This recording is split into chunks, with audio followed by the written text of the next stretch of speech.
Good morning, I'm back, and today I'm headed out to get some fuel. So I know fuel prices have gone up quite a bit, and I'll see if I can find some place with at least somewhat reasonable price of fuel, and then I'll let you know how it's affecting me in my bus here. So I haven't really made a video in the last several weeks, mostly because I've been just working and trying not to spend money, and I'm really glad I did because I have basically paid off another high interest loan, which is saving me another $100 a month, and I'm going to need it on this trip to the gas station. So I knew Gas Buddy was a little bit wrong when I showed up at a gas station, and instead of being $4.50 a gallon, it was $5.30 a gallon. But I did find a gas station that was on my way to the freeway. I had passed it earlier that I knew was a lot cheaper, so I paid about $4.80 a gallon for this fuel. It cut me off at $100 worth of fuel, which was about half a tank. I don't think the tank's quite full, but it's pretty close. The fuel gauge is reading full, but I'm pretty sure it can hold a bit more. Before all these massive gas increases, like last week, I was paying about $4 a gallon, so it's significantly higher than it was. But gas prices are just all over the place. Some places are $4.80. I've seen as high as about $5.50 in certain places.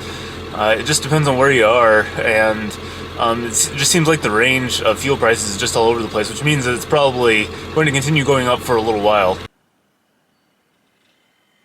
So I'm sure you're wondering how these high gas prices are affecting me since I'm doing van life, and they do impact me somewhat. But you have to think about, why I started van life to begin with.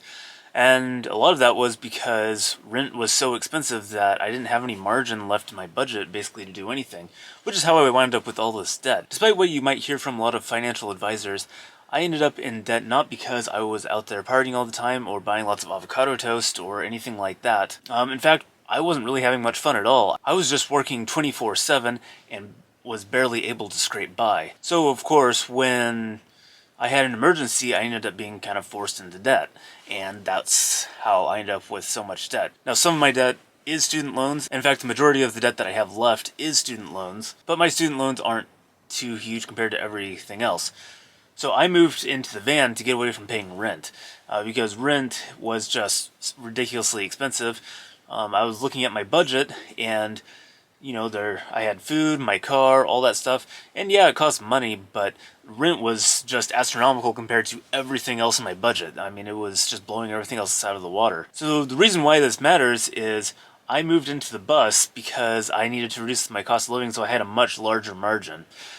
And that has been extremely successful. I've paid off tens of thousands of dollars in debt, and I actually use less fuel even though this bus gets half the fuel mileage of my car. So the reason why I use less fuel is because during the work week, I'm at work. I'm not actually driving the bus. So now that I live in this bus, my cost of living is relatively low compared to my income, and I've been spending most of my money paying off debt, and I've pretty much finished paying off all these small loans. Next week, all of those will be paid off, and so despite all these increases in gas prices, and obviously there's been some inflation as well, I actually have even more of a margin because I'm living in my bus than I ever had living in an apartment. Of course, at this point, now that all those things are paid off, that margin is going to be slowly eaten away by the increased cost of living again. I should point out, though, that the bus isn't the only thing that uses fuel.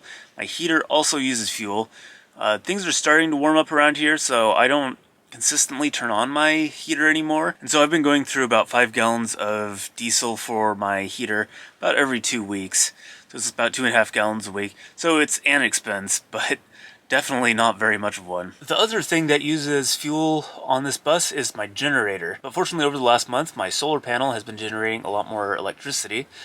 And it's been sunny enough, like it is today, that I've only had to turn on my generator once in the last about month and a half. And I don't think I'm going to have to start it up again until probably fall. The sun is just high enough in the sky, and the days are getting longer. We're just about at the equinox. That fuel prices could stay really high, and I won't have to touch the generator. Of course, the generator also only uses about half a gallon of fuel every time I need to recharge the battery, which when I'm running the heater every night is about once a week. So even then, the generator just isn't using that much fuel. So the fuel prices themselves actually aren't going to change my cost of living that much.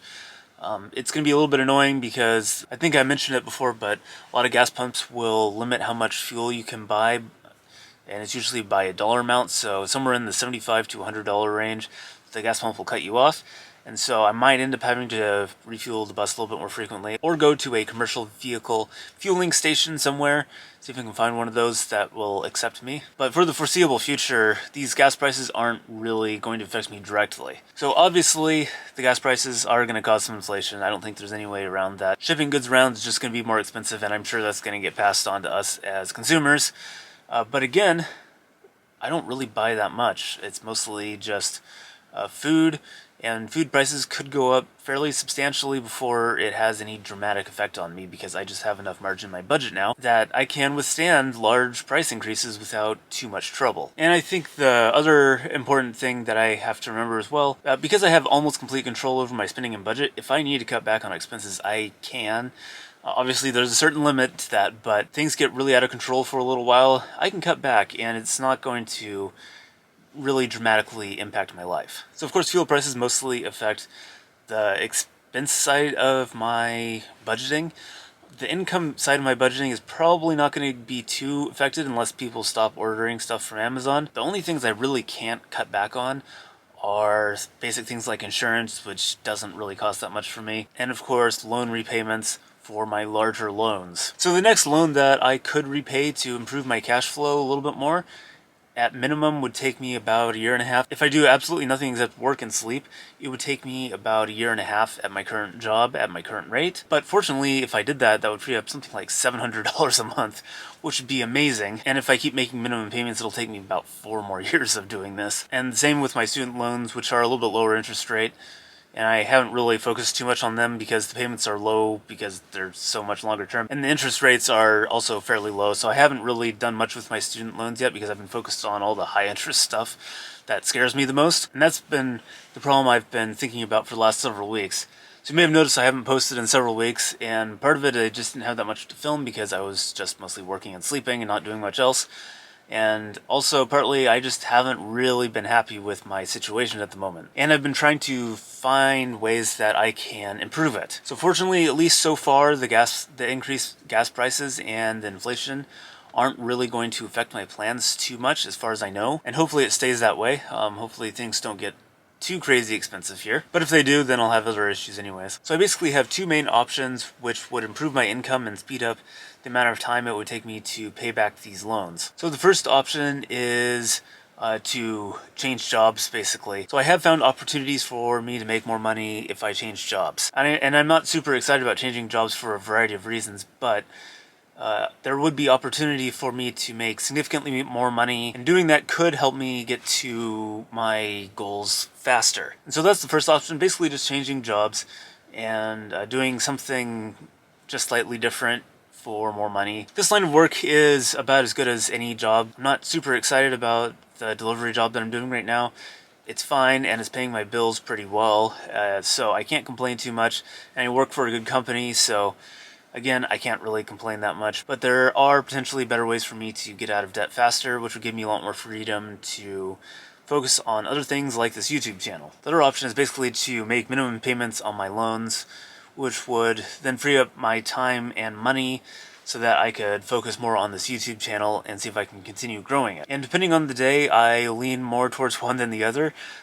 Growing this channel definitely takes a lot of time and energy, and putting out good quality videos is kind of difficult, and there's no guarantee that the channel even grows after I put out a video. It really feels kind of like a gamble doing that, but it could potentially get me where I want to go faster. So if I choose that route, I'll drop back down to 40-hour weeks and just really focus on this YouTube channel on my days off, and I'll see what I can do. There's definitely plenty of projects around the bus that I need to work on, and I have the money to do that now that I have these loans paid off. And as long as there isn't some enormous spike in prices, then I should be okay financially to do that. So if I decide to change jobs, then I'll still be posting on YouTube, but it's going to be kind of like it has been, where it's going to be a little bit irregular, and I may or may not have any content for the week because I'll be working a lot. But then I'll be in an awesome position where I can really cut back hours and really focus on the things that I actually want to do. But I could probably pay off my entire debt within the next year and a half if I went that route. So I'm going to keep an eye on the gas prices over the next week, and the price of other things as well. Make sure things aren't going too crazy. And if things are okay, then I should have enough room in my budget where I can drop back another day per week, and we'll see how that goes with a 3-day weekend and really focusing on the YouTube channel. So basically living in a van has allowed my budget to look good enough that yes, the fuel prices are higher, but I'm able to adapt my budget to fit whatever the prices are, just because the cost of living is so much lower than in a traditional apartment.